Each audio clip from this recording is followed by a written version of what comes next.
ખરેખર એમાં પાત્રતા છે. સરકારની આ યોજના, આ આરટીઈની યોજના એ શહેર કક્ષાએ 1.5 લાખ અને ગ્રામ્ય કક્ષાએ 1,20,000 આ આવક મર્યાદા ધરાવતા હોય, લાયકાત ધરાવતા હોય એવા ગરીબ બાળકો માટે છે. પછી આ બાળકોનો પ્રવેશ કે જેમણે ખોટા પ્રવેશ મેળવ્યા છે તેમના રદ થાય અને અધ વચ્ચેથી રદ થાય અને નવા જે બાળકો ખરેખર જે લાયકાત ધરાવતા હતા, ગરીબ હતા, જરૂરિયાતમંદ, એવા રહી જાય.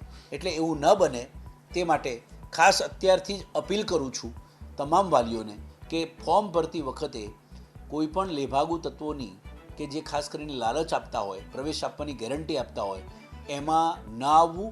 અને બીજું કે સાયબર કેફેમાં ફોર્મ ભરે કે જાતે ભરે, પણ તમામ ડોક્યુમેન્ટ જે છે એ યોગ્ય છે એની ચકાસણી કરે અને જે ડોક્યુમેન્ટ ધરાવતા હોય, ઇન્કમટેક્સ રિટર્ન વગેરે, તો જે કંઈ સાચી બાબત છે તે રજૂ કરે. કે મોબાઈલ નંબર જે તમે આપેલો હોય છે એ મોબાઈલ નંબર ઉપર તમારે રિજેક્ટ કે એપ્રૂવ આવું જે છે એ મેસેજ આવતો હોય છે.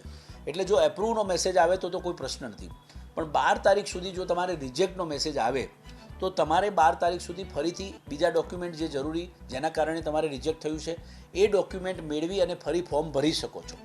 પણ 12 તારીખ પછી જ્યારે આ પ્રક્રિયા વેરિફિકેશનની પૂર્ણ થઈ જાય ત્યારબાદ તમારે જો રિજેક્ટનો મેસેજ હોય તો 18, 19 અને 20 આ 3 દિવસ માર્ચમાં 18, 19 અને 20 માર્ચ દરમિયાન તમે તમારા ડોક્યુમેન્ટ ફરીથી અપલોડ કરી શકો છો. ફોર્મ નવું નથી ભરી શકતા, પણ અપલોડ કરી શકો છો.